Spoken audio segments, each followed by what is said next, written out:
একজনের উপরে পাও মানে মাথার উপরে পাড়া দিয়ে আমি আসতেছি, আমার কেমন আমি ওর জন্য আমার খারাপ লাগতেছে, বুঝছেন?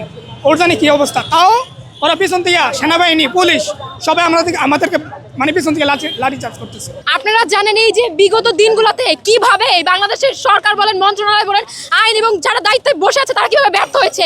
একটা শিক্ষা প্রতিষ্ঠানে শিক্ষার্থীদের নিরাপত্তা পর্যন্ত নাই, এরকম ব্যর্থ শিক্ষা মন্ত্রণালয় আমরা কেন রাখবো বাংলাদেশে? শান্তিপূর্ণ একটা আন্দোলন, এটাকে সহিংসতা করে তোলা হয়েছে। আমাদের একটাই কথা, ছাত্রদের কোনো সহিংসতা ছিল না, ছাত্রদের একটাই দাবি ছিল শিক্ষা উপদেষ্টা এবং শিক্ষা সচিবের পদত্যাগ। আমাদেরকে বাইরে হামলা করার পর আমরা ভিতরে ঢুকে যাই, ভিতরে ঢোকার পরে আমাদের উপর নৃশংসভাবে অত্যাচার করা হয়।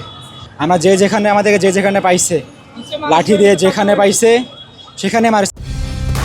কালার এক্সপার্ট, জর্জ স্যাপ এবং মাইল্ড অন হ্যান্ডস টেকনোলজি সমৃদ্ধ অরিক্স ক্রিস্টাল ওয়াশ আপনার লন্ড্রি এক্সপার্ট। আমাদের কিছু ফ্রেন্ডরা হাত পা ধরে পর্যন্ত কান্নাকাটি করছে, আমাদের ছাড়িয়ে দেন, আমরা বেরোবো। আমাদের ঘরে বাবা মা আছে, ওরা ওই অবস্থায় ওরা অবস্থায় পাড়ায় ধরছে, মারছে, অনেক অত্যাচার করছে আমাদের উপর আসছে।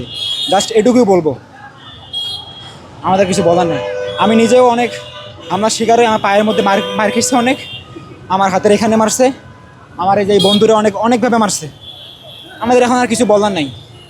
শিক্ষা বোর্ডের কাছে আমাদের দাবি, আমাদের এই মন মানসিকতা আমাদের এত খারাপ, আমরা পড়তে পারি নাই। আমাদের আজকে পরীক্ষা ছিল, আমরা আজকে পড়তে পারি না, আমাদের ওপর দায় দাবিদার ওরা চাপাই দিয়ে পরীক্ষা নেবে। একটা স্টুডেন্ট পরীক্ষা হলে কীভাবে পরীক্ষা দিবে বলেন, কীভাবে পরীক্ষা দিবে? সব কিছু রেখে মানসিক কোনো প্রস্তুতি না নিয়ে আমাদের পরীক্ষা হলে বসাবে ওরা।